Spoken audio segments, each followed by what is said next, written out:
So I'm thank you for that. All of that was really kind, and I really appreciate it.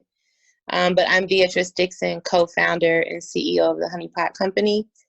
Like she said, we are a product line made by humans with vaginas for humans with vaginas. Our line is 100% plant-based. We have external feminine washes. We have feminine wipes. We have a line of herbal menstrual pads. We also have organic tampons. We have lubricant.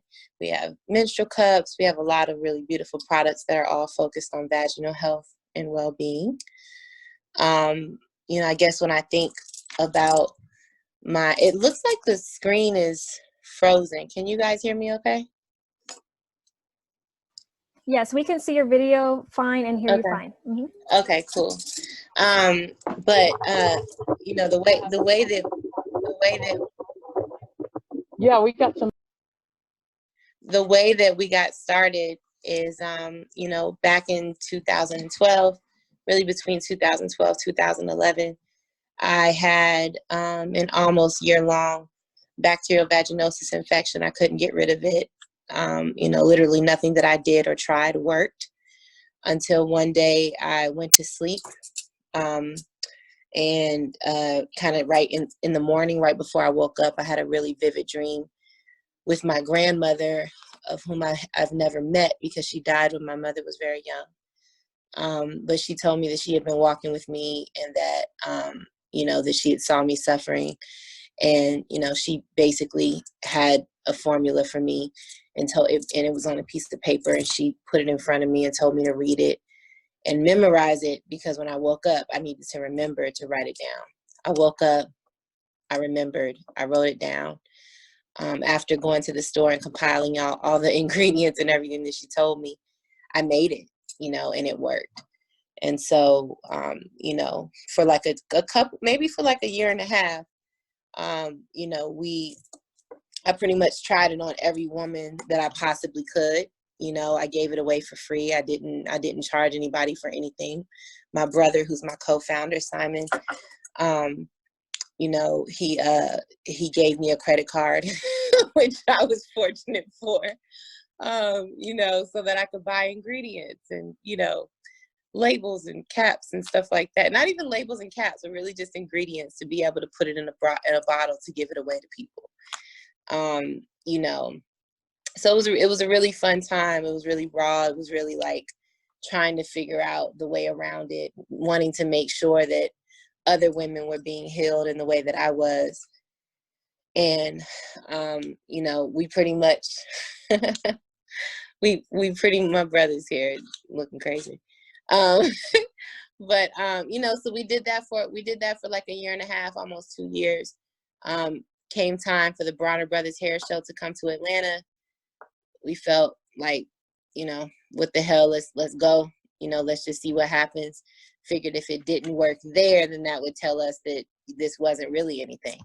And so, we went to the Bronner Brothers Hair Show, which I recommend if you're going to launch a product. That's one of the best places to launch at, not the Bronner Brothers Hair Show, but any type of a festival or anything like that, where there's going to be a lot of people, because it can be really hard, especially in the beginning, to get in front of that many people at one time without spending like a shit ton of money. And so, so we did it. It still cost us a small fortune to do it. But Simon and his friend put the money together, and, we bought bottles and caps and labels, and we sold 600 bottles in a weekend. And, that really told us that we had something. From there, we went on to we knew that we had a business. So we went on to launch a website. We got into Whole Foods Market. We took, we got into like a bunch of little markets, nothing in mass market or anything like that. But we started to see a little bit of success online through bringing in other products to, to wholesale. And then we got a contact from Target, an email from Target basically coming to us to say that they were interested in carrying our products. And so, after we like lost our mind a little bit, we finally, you know, started the conversation. It took us a year, but Target was our first mass market retailer. You know, and so it's really been a beautiful journey. You know, I get to do dope shit with my friends and my family, and you know, and really plants and the power of ancestry is how we've been able to do it. So it's been a really, really great journey. You know, but that's a little bit about me. Did you have any questions for me or anything? Yeah, so Tony, our moderator and our Q&A moderator, he's going to check and see if there are any questions in the chat. I mean, I could have my own Q&A with you for an hour tops, but I will let everybody else ask their questions. So while Tony is getting those questions ready, I just want to just mention that, you know, you are giving us gems, of course, but you're giving us information about how to start a business and how to really, you know, be in the trenches but also believe in yourself and go with your idea. Yeah, that's key. Did you have a lot of pushback from friends and family, and did you kind of have to leave some people behind as you were building Honeypot? Yes and no. You know, I mean, we had pushback. You know, a lot of people told me a lot of crazy shit. You know, you know, when you're raising money, it's crazy how many things that you hear. But, you know, but that didn't really matter.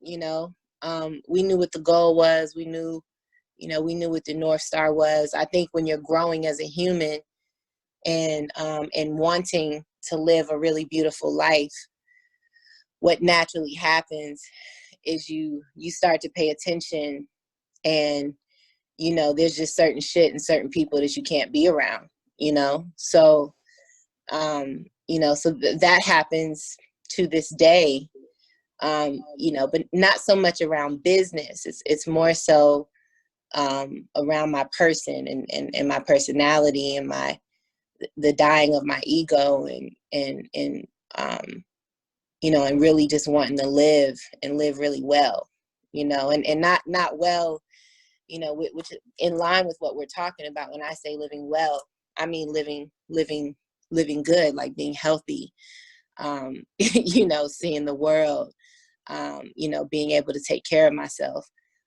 you know, being good to the people that I share my time and my space with, being good to myself, loving myself. So I feel like when you're making that transition, naturally people start to drop off, because, you know, frequency is a real thing.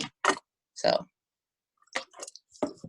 Thank you so much. And at this time, I'm going to ask Tony to go ahead and unmute. And I believe we have 2 questions in the chat. One of them you kind of answered. Someone was asking about, you know, how did you kind of focus on your vision and keep personal issues out of the way? Tony, do you have 2 more questions?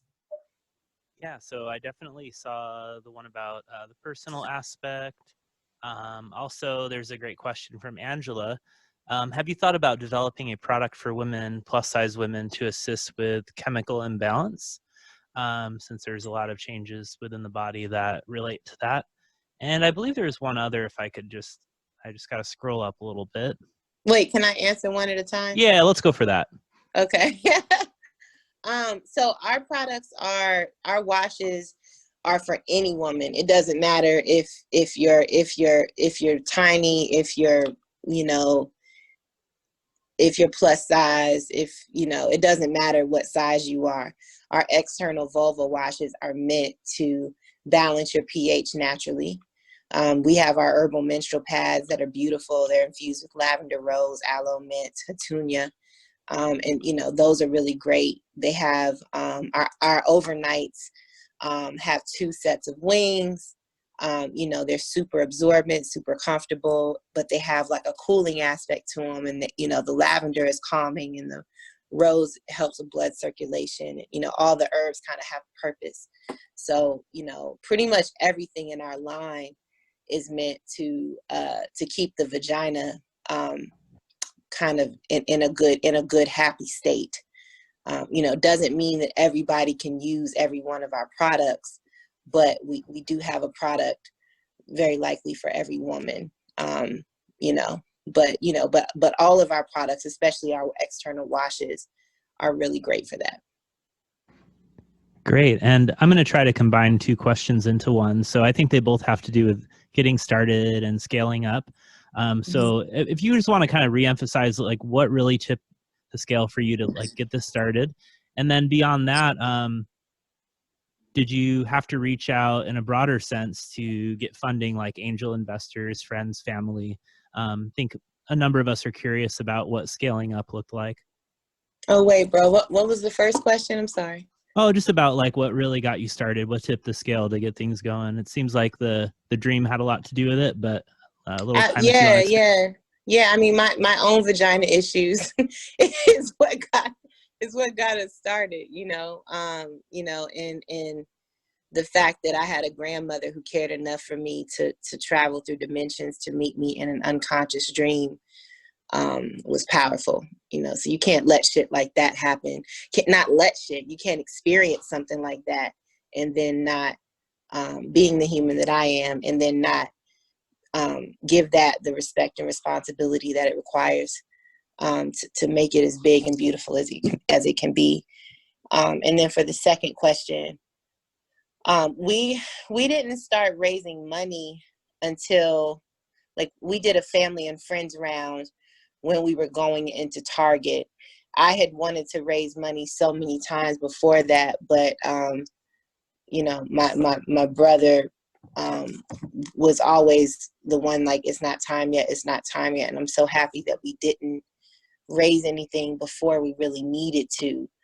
You want to make sure before you raise capital, thank you, Lisa, you want to make sure before you raise capital that you've got a really great reason to raise capital, right? Like you're busting at the seams, you can't handle it anymore, right?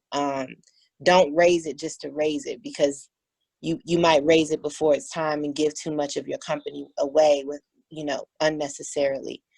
In our case, we were going into Target and we had to pay for purchase orders from manufacturers so that we could get our products into Target. So that was the reason why we raised money, but yeah.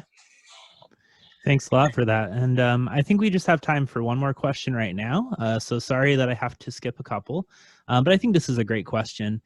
Becca's asking, what are some self-care practices that you recommend for business owners? If you're not happy, it's really important that you understand why. And if you don't understand why, which is definitely a thing too, you really want to, even if you can't get to the reason, sometimes there isn't a reason. Sometimes you think that just is.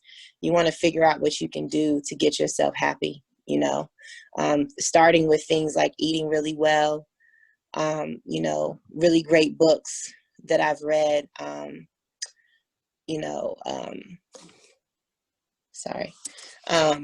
really great books that I've read. Don Miguel Ruiz, pretty much everything that he has written has been important for me. Osho has been really important for me. Making a space for yourself to go inside of yourself, I think, is really important. Some people may call that meditation, but I kind of look at everything as a form of meditation. If I'm feeling any kind of way, I try to just like feel that shit, and because I can be very zen, but I can also be very not zen. So I think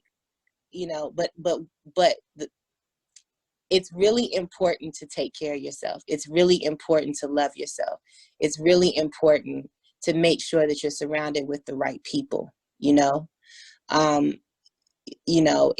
If you have something within yourself that you don't like, right? Whether that's if you feel like you're overweight, or if you're in a relationship that you don't really want to be in, I think it's really important.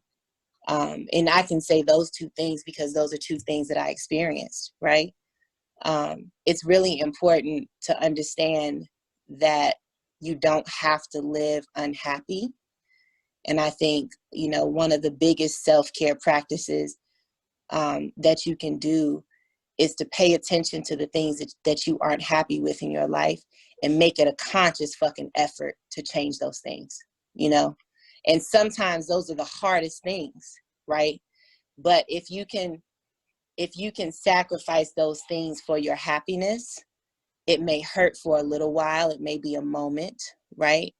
But it's remarkable what can happen on the other side of the grass, you know? And sometimes in order to get to the place that you need to get to run your business and operate at, you know, on the frequency that you want to be on, you really have to shed some skin, you know, so you need to pay attention to that. You know, and because, you know, like my mom told me, like my brother tells me all the time, you know, we're all going to die, you know, so it's really important that you take the time to live and take your moment, like really care about your moments, because that's all you really have, right, is here and now.